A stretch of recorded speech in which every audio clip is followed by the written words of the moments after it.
Hello दोस्तों, स्वागत है आप सभी का एग्जाम बी में।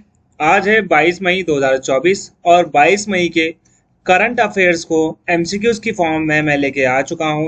साथ ही साथ में उन क्वेश्चन से रिलेटेड अगर कोई भी यहाँ पे स्टैटिक जीके का क्वेश्चन आता है या फिर कुछ ऐसी चीज जो स्टैटिक जीके के लिए आपके इंपॉर्टेंट है उस क्वेश्चन से रिलेटेड, तो वो भी मैं आप लोगों के साथ यहाँ पे डिस्कस करूंगा।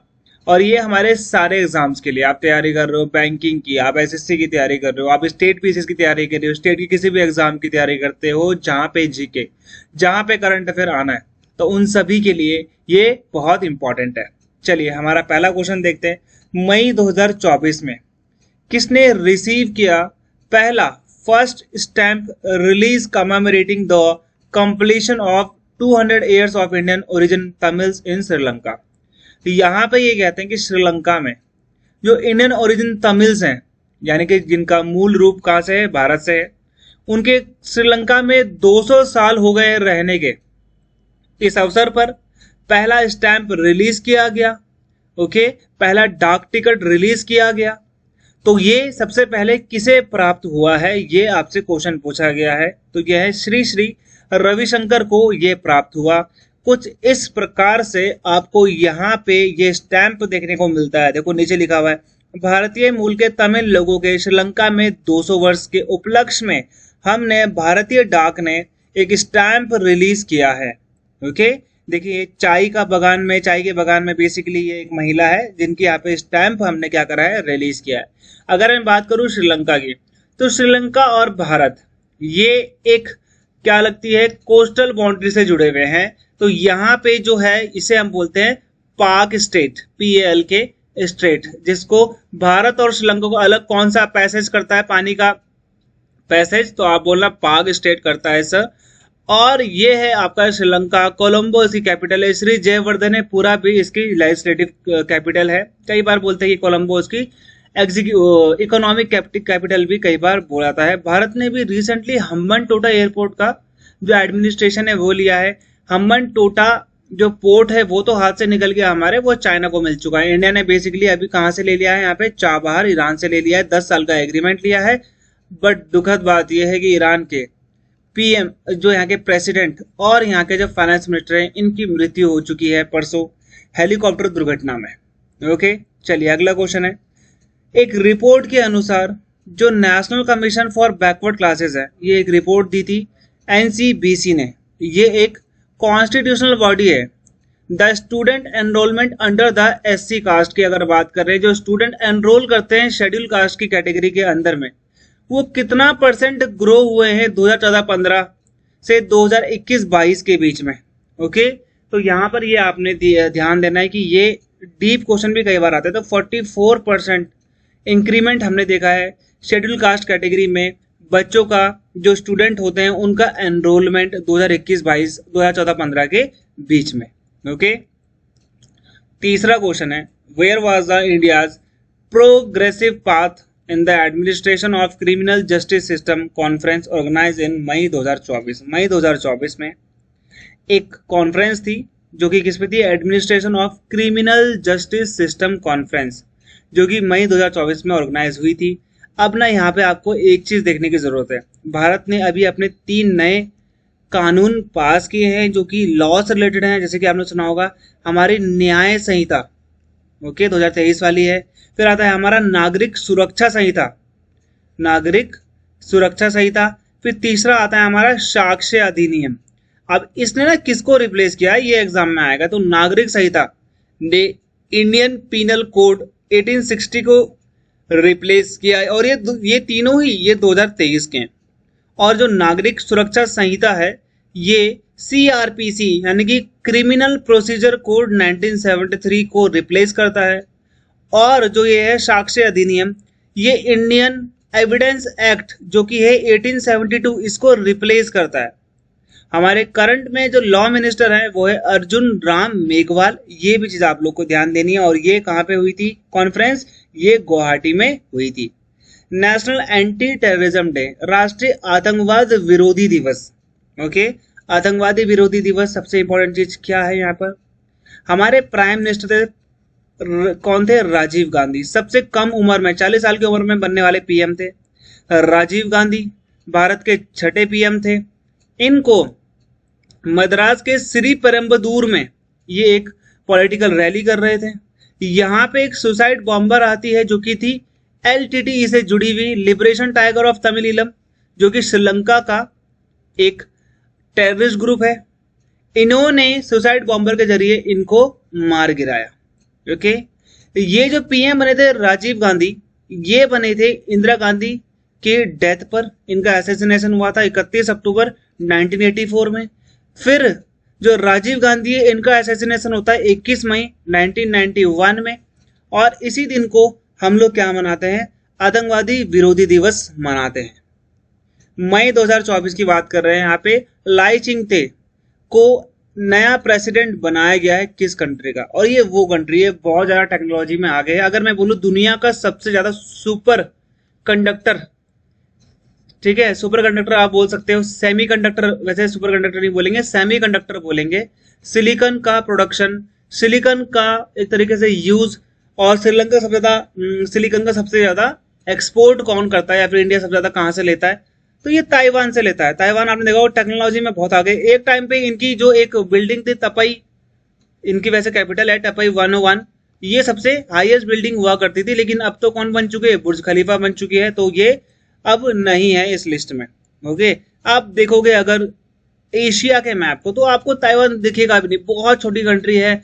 कई बार चाइना इस पे अपने मिलिट्री एक्सपेंशन करता रहता है। कई बार चाइना कहता है कि ये हमारा पार्ट है चाइना, और ये बोलता है कि हम चाइना के पार्ट नहीं हैं। कई बार चाइना ने यहाँ पर इसको घेरा भी है। मतलब बहुत सारी चीजें आपने देखी होगी, चाइना इनको परेशान करता रहता है आए दिन। तो ये चीजें हैं आपके लिए इंपॉर्टेंट। क्या है? नए नए इंपॉर्टेंट्स, नए नए अपॉइंटमेंट्स कौन से होते हैं? सिंगापुर के पीएम बनते हैं लॉरेंस वोंग। रशिया के 5वीं बार प्रेसिडेंट बनते हैं व्लादिमीर पुतिन, 2030 तक अब यही है। पनामा के जोसे राउल मुलिनो ये बनते प्रेसिडेंट।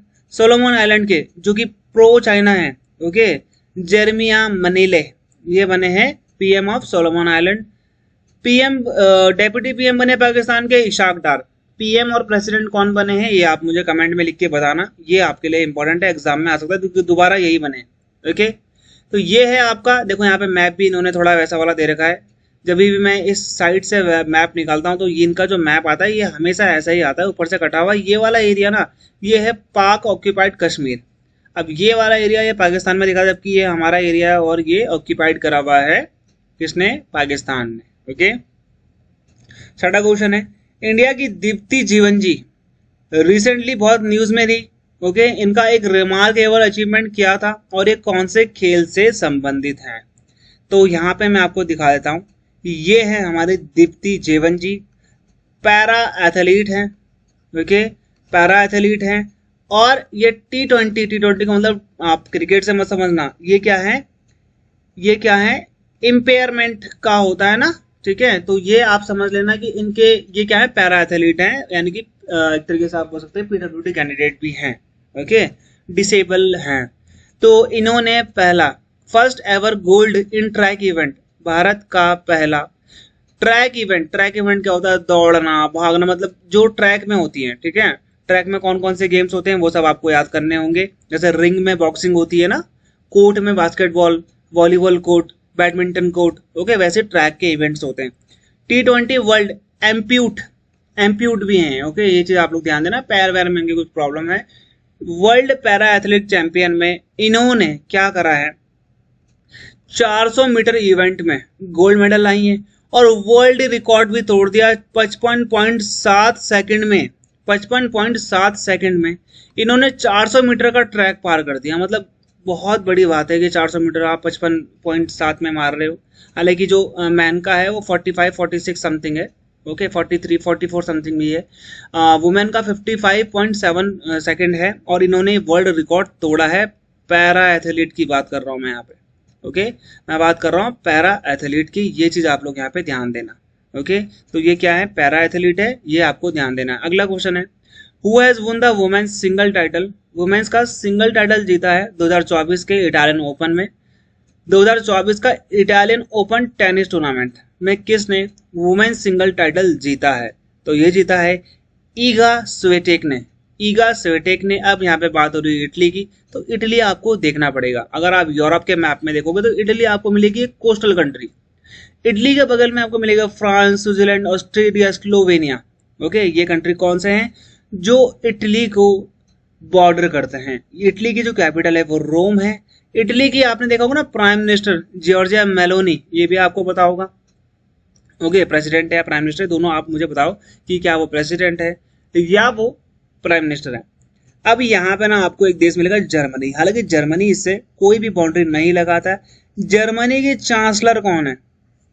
ओके, जर्मनी के चांसलर कौन है ये आपको मुझे बताना है। इटली बहुत इंपॉर्टेंट है क्योंकि एड्रियाटिक सी, टायरेनियन सी, मेडिटेरियन सी भी आप बोल सकते हो, इसको ये बॉर्डर करता है। ओके, इटली एक तरीके से यहाँ पे जो रोम है ये बहुत इंपॉर्टेंट शहर है, दुनिया के लिए भी कल्चरल सिटी भी बोलते हैं इसको। बहुत सारे यहाँ पे आपको लीनिंग टावर ऑफ पीसा भी मिलेगा ना यहाँ पे। Okay, leaning tower of Pisa भी मिल जाएगा यहाँ पे आपको। तो इटली आपके लिए इतना इंपॉर्टेंट है। अब मीनाक्षी, जिसको गोल्ड मेडल मिला है रिसेंटली इलॉर्डा कप में। पहली बात तो इलॉर्डा कप किस खेल से संबंधित है? तो ये है बॉक्सिंग से संबंधित। अब इस बॉक्सिंग से संबंधित जो ये इलॉर्डा कप हुआ था ये कहाँ पे हुआ था? तो ये हुआ था कजाकिस्तान की राजधानी अस्थाना में। ओके, कजाकिस्तान वही वाला एरिया जहाँ पे अभी कुछ टेंशन चल रही हैं इंडियन स्टूडेंट्स तो नहीं बोलेंगे, पाकिस्तानी स्टूडेंट्स और वहाँ के लोकल स्टूडेंट्स के बीच में। और ये तीसरा इलॉर्डा कप था। ओके, अब यहाँ पे ना निखत जरीन तो आपको पता हो 52 केजी का जो ग्रुप होता है उसमें वो बॉक्सिंग करती हैं। निखत जरीन ने भी गोल्ड मेडल जीता है। टोटल वैसे इन्होंने 12 मेडल जीते हैं जिसमें से 2 गोल्ड है, ऐसे करके इन्होंने जीता है। यहाँ पे टोटल 12 मेडल जीते हैं इलॉर्डा कप में। ओके, तो ये जो इलॉर्डा कप है ये कहाँ पे हुआ था? कजाकिस्तान की राजधानी अस्थाना में हुआ था। निखत जरीन को, मीनाक्षी को, दोनों को ही बॉक्सिंग में गोल्ड मेडल मिला है। ओके, तो ये हो गया आपका कजाकिस्तान। यहाँ पे आप देखोगे रशिया, ये रशिया से टूटकर ही बनता है। दुनिया का सबसे बड़ा लैंड लॉक कंट्री यही है। लैंड लॉक आप बोलोगे सर लैंड लॉक तो वो होता है जहाँ पे पानी से टच नहीं करता, लेकिन ये पानी तो टच कर रहा है। ये एक लेक है, कैस्पियन सी तो इसका नाम है, लेकिन ये एक लेक है। ओके, इसे आप लोग ध्यान देना। कैस्पियन सी हो गया, यहाँ पे ये आता है लेक बाल्कश। ओके, ये बाउंड्री करता है किस किस से? ये करता है तुर्कमेनिस्तान, उज्बेकिस्तान। ओके, यहाँ पे आपको ध्यान देना है किर्गिस्तान, चाइना, मंगोलिया से नहीं करता और रशिया से ये बाउंड्री करता है। और कैस्पियन सी भी ऑब्वियसली ये इस यहाँ से बाउंड्री करता है कजाकिस्तान। भारत और कजाकिस्तान के बीच में 2 मिलिट्री एक्सरसाइज होती है, बहुत इंपॉर्टेंट है आप सभी के लिए। कौन सी है? काजिन 2023 में हुई थी, तो काजिन। और एक है प्रबल दोस्तिक। प्रबल दोस्तिक ये भी है इनका कजाकिस्तान का। ओके, वर्ल्ड रेफ्यूजी डे हम कब ऑब्जर्व करते हैं? वर्ल्ड रेफ्यूजी डे हम कब ऑब्जर्व करते हैं? 20 मई को हम लोग ऑब्जर्व करते हैं। 21 मई को हम लोग क्या मनाते हैं? वर्ल्ड या फिर आप नेशनल एंटी टेररिज्म डे भी बोल सकते हैं, जिस दिन राजीव गांधी जी को लिट्टे ने बम से मार दिया था। ओके, थीम है 2024 की क्या है? Hope away from home. ये इसकी क्या है? ये इसकी वर्ल्ड रेफ्यूजी डे की थीम है। ओके, आज का लास्ट सवाल है इंटरनेशनल टी डे हम लोग कब सेलिब्रेट करते हैं? देखो, चाय की सबसे पहले खोज कहाँ पे होती है? चाइना में होती है। चाय का सबसे ज्यादा प्रोडक्शन भी कौन करता है? चाइना करता है। भारत में चाय का सबसे ज्यादा प्रोडक्शन कौन करता है? तो ये असम करता है। ये आप लोग यहाँ पे ध्यान देना। ओके, भारत में दार्जिलिंग ग्रीन टी बोल सकते हो आप इसको पहला जीआई टैग मिला था भारत में। सबसे पहला जीआई टैग भारत में किसको मिला है? दार्जिलिंग टी को मिला है। ये आप लोगों को ध्यान देना। भारत भी एक अच्छा एक्सपोर्टर है टी का, दुनिया में 2nd नंबर में है। 1st नंबर में कौन है? चाइना है। ओके, तो 10वें का आंसर क्या हो जाएगा हमारा? 21 मई को हम लोग इंटरनेशनल टी डे भी मनाते हैं, नेशनल एंटी टेररिज्म डे भी मनाते हैं। ओके, तो ये चीज आप लोग ध्यान देनी है। पहला टी डे कब मनाया गया था? टी यूनियंस ने बनाया था 2005 के आसपास बनाया था। एशिया अफ्रीका की जो ट्रेड यूनियंस होती है टी वाली, उन्होंने बनाया था। ओके, और एग्जाम के द्वारा SSC super pack online course आपके लिए बहुत ही बेहतरीन साबित हो सकता है, क्योंकि यहाँ पे subject videos, monthly test, recorded videos, PDF notes, short and crisp notes आपको मिलेंगे। ऑल एग्जाम्स की पीडीएफ आपको देखने को मिलेगी। टेलीग्राम ग्रुप यहाँ पे आप डायरेक्टली मुझसे बात भी कर सकते हो। एग्जाम से रिलेटेड अगर आपको कोई प्रॉब्लम है तो विक्रम सर जीके में आप मुझे मैसेज करो, मैं कोशिश करूंगा मैं जल्दी जल्दी आपका जवाब दे पाऊँ। मिलते हैं हमारे अगले वीडियो में, तब तक के लिए गुड बाय एंड जय हिंद।